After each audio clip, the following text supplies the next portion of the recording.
Good morning. Today is the 24th of the first Adar and the 4th of March. We're looking at page 38 of Mystical Concepts in Chasidism. And I think we ended with this quote from Rabbi Yosef Jikatilia, he says. Jikatilia. He says, when writing the name of a person on a piece of paper, there is surely no likeness, link, or relationship between the written letters or words on paper and the physio-mental entity of the person whose name has been recorded. Even so, that writing is a symbol or sign relating to, calling to mind, and denoting the full concrete entity of that person. Thus it is with the anthropomorphic and anthropopathic concepts and terms. So there's morphic and pathic, which would be like attributing feelings, pathos, some kind of feeling or emotion to God.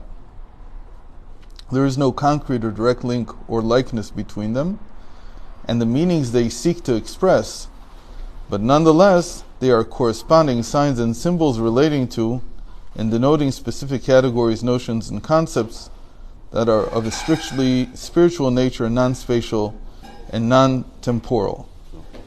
Okay, so he's doing the classic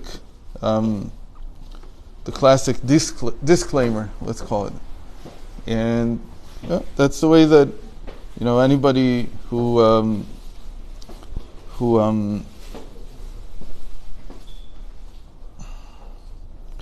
anybody in the Hasidic world they would talk to about this topic would tell you something of the type. It's supposed to tell you something of the type. So because we're learning it, so I have to tell you something not of the type. Which is that when it comes to our understanding and therefore our understanding of emotion also, or of even physical concepts, you can't say that it's not completely of the same type. And the reason is because we have this very important phrase, which is that God is at least that. So you can't leave a person, it doesn't make any sense to leave a person in a state in which they say nothing of what I think, nothing of what I have a conception of has any bearing above. That is, if you talked about ego death. Effect above? I mean, what? If this has no connection to what it's like in God's world, yes, then how in the world are we going to have a relationship? It's just not going to work. And where do you get the ego death on that? Huh? You mentioned ego death. No, I was just about to say that that's not ego death, but that's like killing the relationship before it starts. Yeah, I hear. Imagine the two people are speaking. Yeah. And one says to the other, look, anything you have to say about love is irrelevant to me. Okay, so how do you want us to have a relationship? Yeah, you know. It doesn't make any sense to completely annul any type of connection. Of course there's a connection. What we're saying is, and this is the way that I would say, no, not tenuous even, not even tenuous, partial. Partial. What you have is a partial understanding of what godliness is. You can't have a complete understanding. No one can, but you can't deny from us and even from God the basis of a relationship, which is some form of resemblance. Yes. There has to be. Yes. And the fact that they say this is again, because they want to logically force you to not believe for a second that you have any inkling of an understanding of what God is. But as much as that's true, that's even in Chasidus we've seen in articles we've learned. Maybe not an understanding, but a definite connection. And is that... So connection is based on some kind of shared qualities. You can't have no shared qualities. And like, for instance, we can't communicate with a dolphin because supposedly... We can't communicate with what? Let's say a dolphin, or I don't know, an insect. Oh, okay. Because we don't have any shared experiences. Correct. I don't know what it's like to have antlers, and I don't know what it's like to be this small, but that's not true entirely, because we both have some connection when it comes to simply existing. Yes. At that level, we have something shared. Yes. And even though we can't reach the highest common denominator, it's not true that we don't have a lowest common denominator. Correct. So this statement is very, very problematic.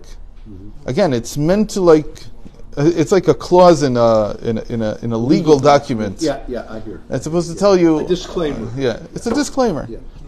But it's not how Chassidus thinks. It's not how it works. When it comes to understanding, just understanding, we're not talking about how. Meaning, in other words, is 1 + 1 = 2 the same by me and by God? Is that the same also? Because even though he says anthropophos, what did you call it? Anthropopathic, which would be like pathos. Yes. Is there an anthrologos also? Is the logic the same? Yeah. So that's a huge argument in the medieval Jewish philosophical world between mostly the Maimonides and the Rashba. And they have completely different opinions.